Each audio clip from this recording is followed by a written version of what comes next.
Soy Wendy Thomas. Tengo 29 años y trabajo como enfermera titulada. Nunca olvidaré las palabras que mi padre pronunció aquella noche: dejen que se vaya. No vamos a pagar la cirugía. Estaba hablando de mí. Yo yacía inconsciente en una cama de hospital, conectada a máquinas que mantenían mi corazón latiendo, con tubos bajando por mi garganta. Y él tomó esa decisión con la misma frialdad con la que cancelarías un servicio que ya no necesitas. Eran las 11:18 de la noche de un martes cuando firmó la orden de no resucitación. Su mano no tembló ni por un segundo. No fue porque los médicos le dijeron que yo no tenía salvación. Fue porque el departamento de facturación le mostró un número. Solo eso, un número en una pantalla. Cuando desperté 3 semanas después, con el cuerpo destrozado y apenas capaz de levantar la cabeza de la almohada, descubrí algo que me heló la sangre. Esa orden médica ni siquiera era lo peor que había hecho mientras yo estaba en coma. Lo que hice en las siguientes 24 horas no solo transformó mi vida. Destruyó la suya por completo. Y jamás lo vio venir, porque olvidó algo fundamental sobre mí. Pero antes de continuar, si esta historia te está llegando, por favor dale like y suscríbete. Solo si realmente conectas con lo que estoy compartiendo. Ahora déjame llevarte 7 meses atrás, al día en que murió mi abuela y todo comenzó a desmoronarse. Llegué a este mundo con una malformación cardíaca congénita, un defecto del tabique ventricular. Así lo llamó el cardiólogo. Tenía apenas 4 años cuando me abrieron el pecho por primera vez. La operación duró 11 horas completas. La factura médica les tomó a mis padres 20 años olvidarla. Bueno, mejor dicho, a mi madre le tomó 20 años olvidarla. Mi padre nunca la olvidó. ¿Tienes idea de cuánto le costaste a esta familia, Wendy? Tenía 8 años la primera vez que lo escuché. Había pedido zapatillas nuevas porque las mías tenían una grieta en la suela y cada vez que llovía, mis calcetines se empapaban. Él estaba sentado en la mesa de la cocina, rodeado de facturas médicas, sin siquiera levantar la vista. $214.000. Eso es lo que nos costaste. No conseguí las zapatillas. A los 12 años, dejé de pedir cualquier cosa. A los 15, cuidaba niños en 3 casas diferentes del vecindario para comprar mis propios útiles escolares. A los 18, firmé mi primer préstamo estudiantil completamente sola, mientras mi hermana mayor, Meredith, hacía las maletas para irse a la universidad estatal que mis padres financiaban al 100%. Nadie cuestionaba nada. Meredith recibió un auto a los 16. Yo tomaba el autobús. Meredith tenía su matrícula universitaria pagada. Yo tenía un plan de pagos infinito. Meredith celebraba sus cumpleaños con cenas en restaurantes elegantes. Yo recibía un pastel de caja y una tarjeta firmada solo por mamá. Y acepté todo. Esta es la parte más difícil de explicar, no sentía rabia. Genuinamente creía que les debía algo. Mi padre lo había repetido tantas veces: le costaste todo a esta familia, que esa deuda se sentía tan real como la cicatriz que recorría mi pecho. La cargaba como cargaba mi credencial de enfermera, todos los días, sin cuestionarla. La única persona que jamás mencionó esa deuda fue mi abuela Lillian. Lillian Price vivía sola en una casa pequeña de ladrillos en la calle ELM, en Norristown, Pensilvania.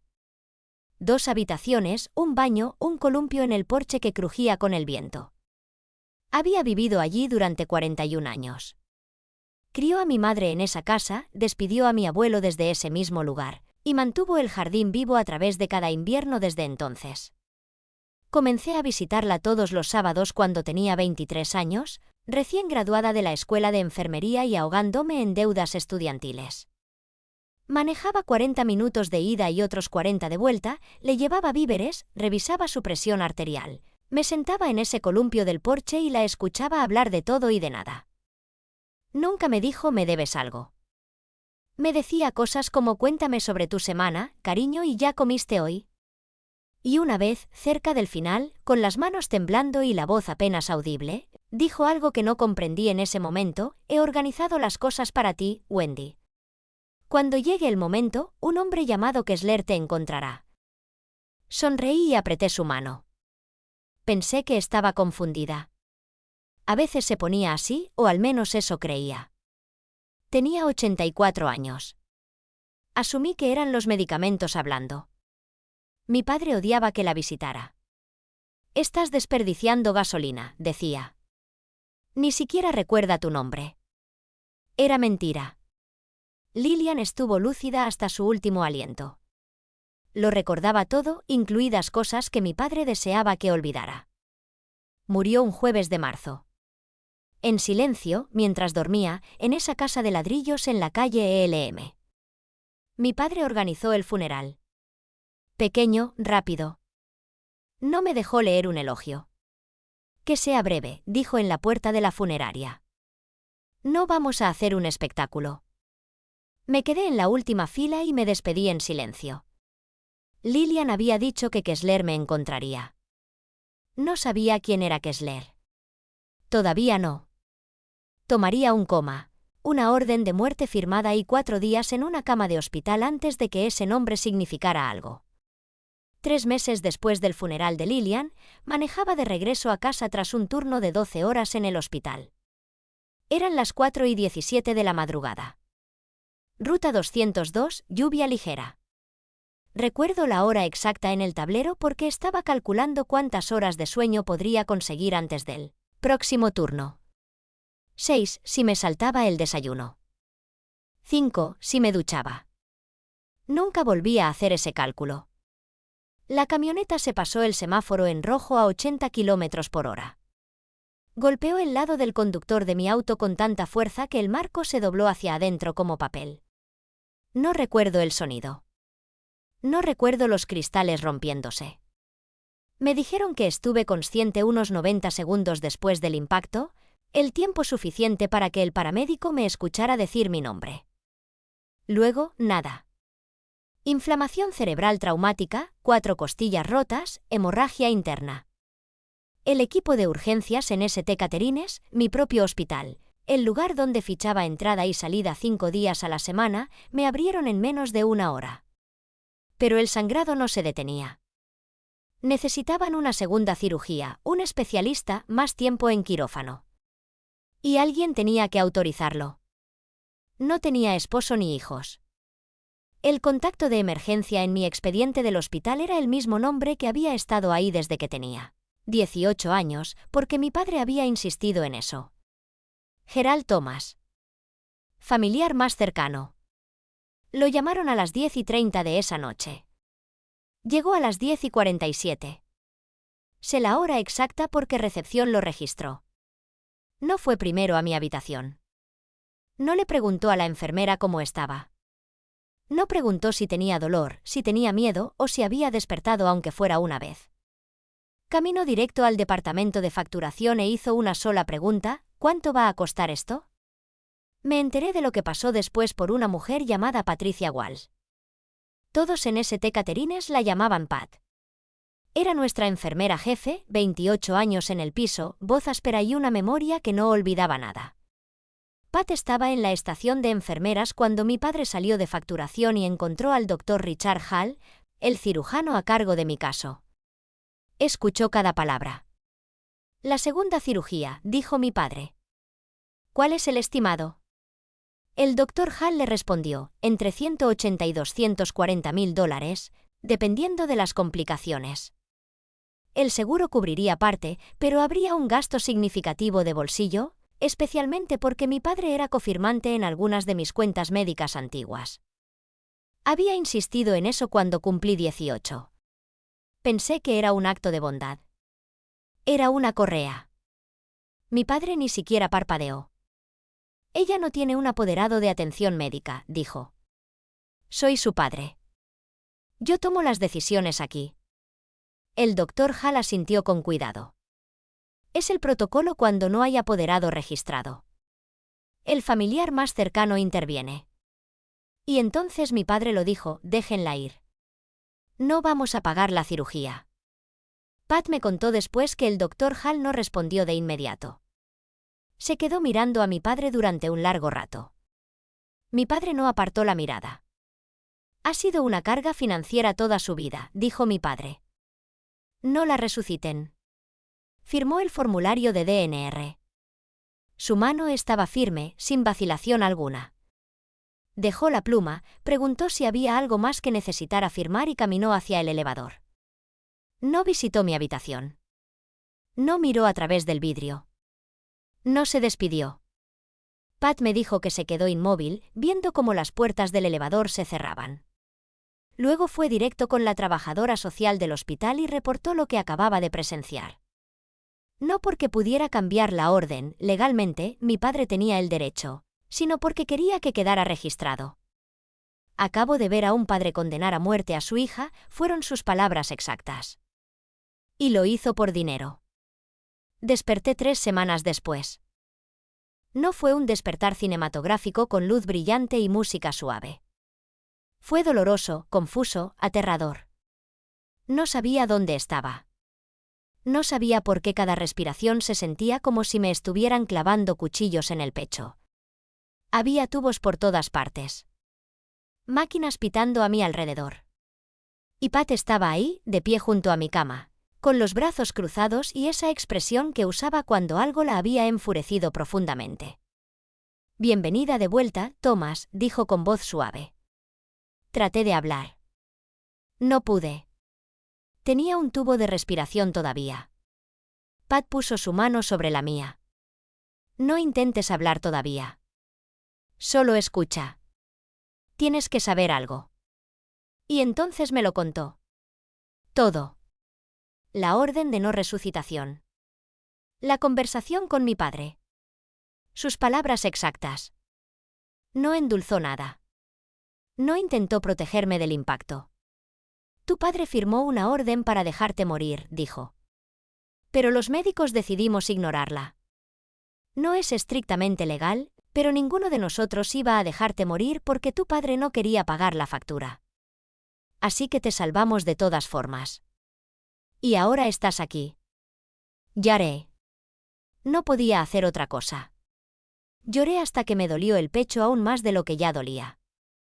Cuando finalmente pude hablar, lo primero que pregunté fue, ¿dónde está él? No ha vuelto, dijo Pat. Ni una sola vez desde que firmó ese papel. Me quedé en el hospital 4 días más después de despertar. En ese tiempo, mi padre nunca apareció. Meredith vino una vez, brevemente, nerviosa. Me preguntó cómo me sentía, me dijo que papá estaba ocupado con asuntos familiares, y se fue en menos de 10 minutos.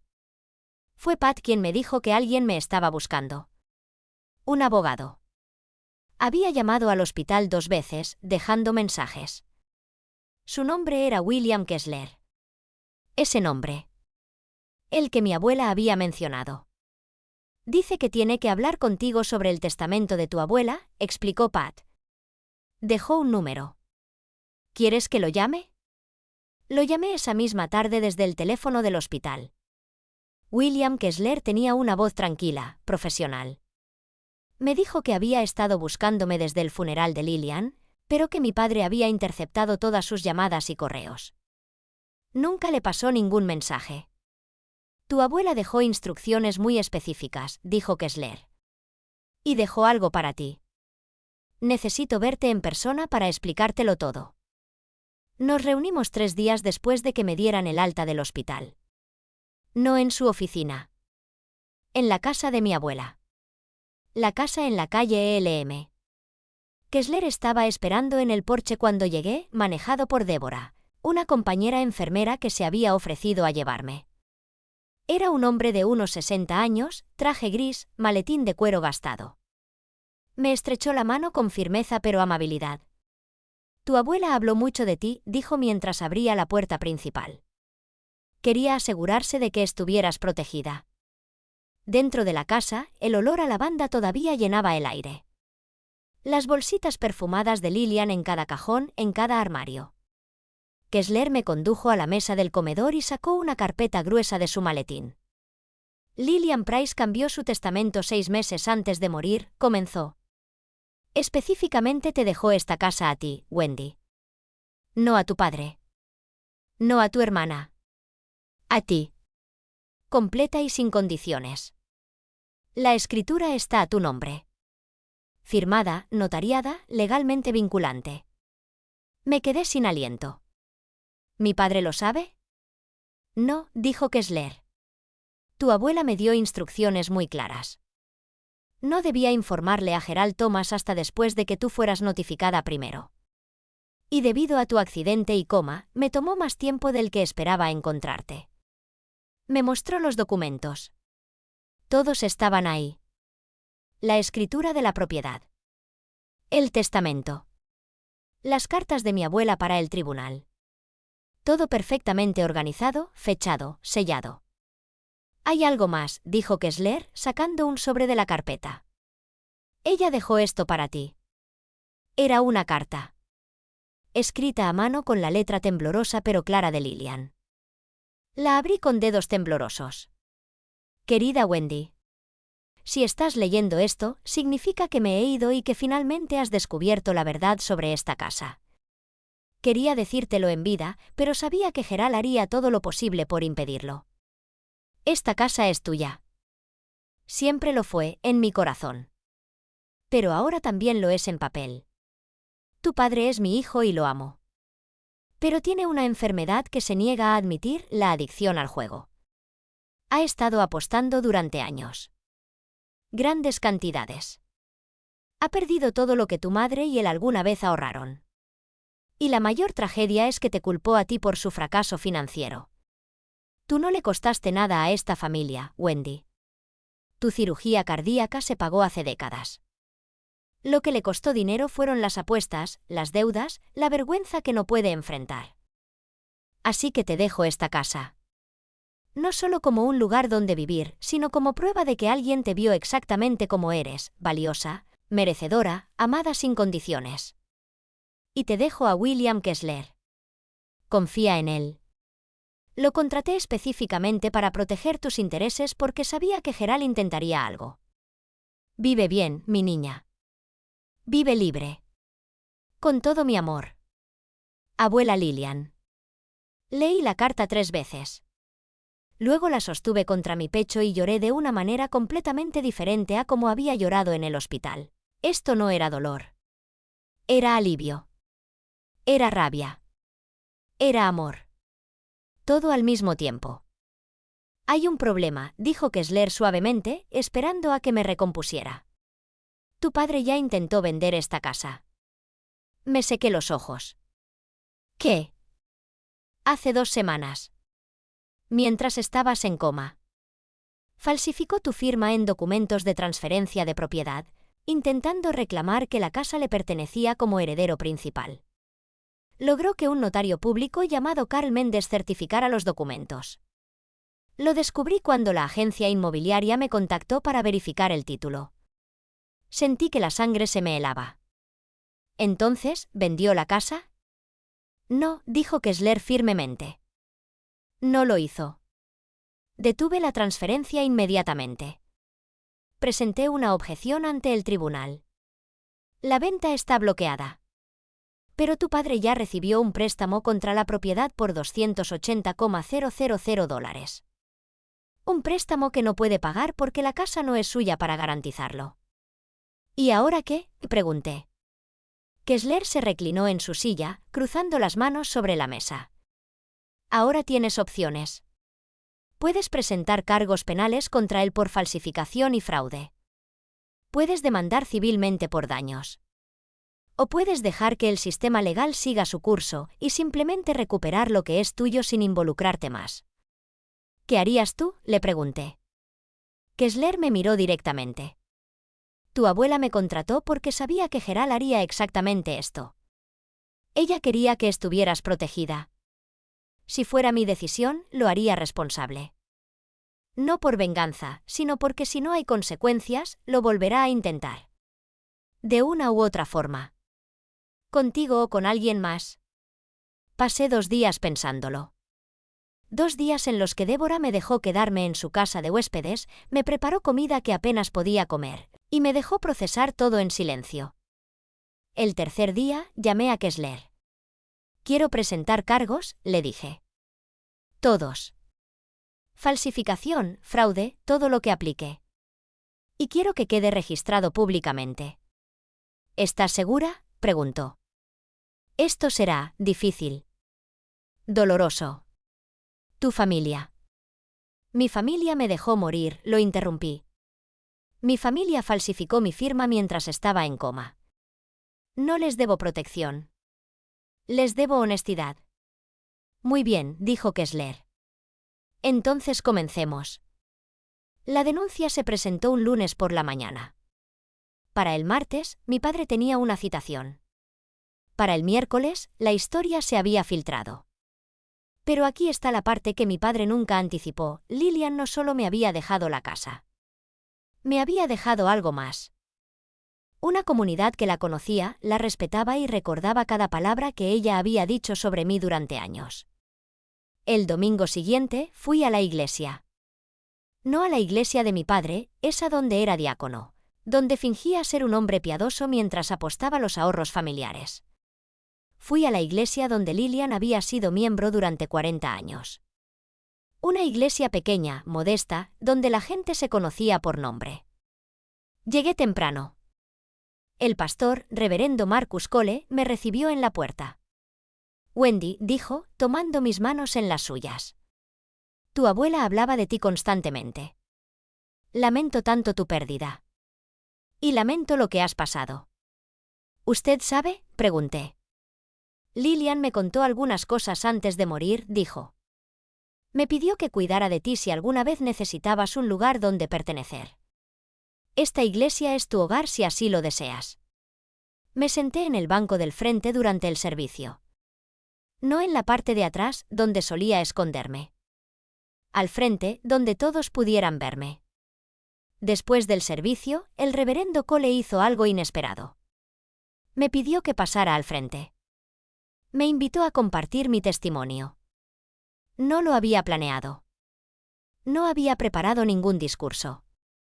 Pero me puse de pie frente a 120 personas y les conté la verdad. Toda la verdad. Les conté sobre mi cirugía de corazón a los 4 años. Les conté sobre las facturas médicas y la culpa que mi padre me hizo cargar. Les conté sobre el accidente, el coma, la orden de no resucitación que firmó sin siquiera verme. Les conté sobre la casa de Lillian y cómo mi padre intentó robármela mientras estaba inconsciente, falsificando mi firma. Y les conté sobre la carta de Lillian, sobre su amor, sobre cómo me protegió incluso después de su muerte. Cuando terminé, el salón estaba en completo silencio. Luego, una por una, las personas comenzaron a acercarse. Me abrazaron. Lloraron conmigo. Me dijeron que Lillian había hablado de mí con tanto orgullo. Me dijeron que sabían que algo andaba mal con Gerald, pero nunca imaginaron hasta qué punto. Uno de ellos era Robert Dill, otro diácono en la iglesia de mi padre. Miembro de la junta directiva. Voy a asegurarme de que esto llegue a los oídos correctos, me dijo tranquilamente. Tu padre no debería estar en ninguna posición de liderazgo espiritual. No después de esto. Para el lunes por la mañana, la historia había llegado al abogado del prestamista. Llamaron a Kessler antes del mediodía. El título de propiedad estaba marcado como disputado. El préstamo, suspendido. Gerald no podía acceder a los fondos. No podía refinanciar. No podía vender. Los $280,000 que ya había gastado se habían ido, y la deuda ahora era solo suya, sin garantía. El tribunal del condado aceptó la moción de Kessler para anular la transferencia de escritura. Gerald recibió una citación en su casa esa tarde. Un notificador legal tocó su puerta a las 3:15. Su vecino estaba recogiendo el correo y vio todo. La policía abrió una investigación formal sobre la falsificación y el fraude. El notario, Carl, fue nombrado en el informe. Para el martes, Carl había contratado a su propio abogado y estaba cooperando con los investigadores. Gerald estaba solo. La noticia viajó por la iglesia más rápido que cualquier sermón. Gerald fue destituido como diácono por votación unánime de la junta directiva el martes por la noche. Robert Dill lo llamó personalmente. Gerald no discutió. Ni siquiera se presentó a la reunión. Sus clientes de plomería comenzaron a cancelar. 3 el lunes, 5 más para el miércoles. La mayoría eran miembros de la iglesia. Uno de ellos, Jim Callahan, le envió un mensaje de una sola frase: «No vuelvas a mi casa». Gerald me llamó a las 10 de esa noche. Respondí. «Me destruiste», dijo. Su voz estaba vacía, apagada. «No, papá. Tú te destruiste a ti mismo. Yo solo dejé de encubrirte». Colgó. Llamó a Meredith después. Ella no contestó. Una cosa más salió a la luz esa semana. Kessler la encontró durante una revisión rutinaria de mis registros. 3 años antes, Gerald había cambiado el beneficiario de mi póliza de seguro de vida de Débora a él mismo. Mi firma estaba en el formulario. Yo nunca lo firmé. Tenía un plan para cada versión de mi muerte. Y ninguno de ellos incluía salvarme. Meredith llamó 3 días después. Estaba sentada en el sofá de Débora, con una almohadilla térmica en las costillas, una taza de té enfriándose en la mesa. Mi teléfono vibró, su nombre en la pantalla. La miré durante 2 timbres completos antes de contestar. Wendy. Su voz estaba espesa. Había estado llorando. Necesito decir algo. Entonces dilo. Sabía sobre la orden de no resucitación. Estaba en la sala de espera cuando papá fue a hablar con el doctor. Me contó lo que iba a hacer.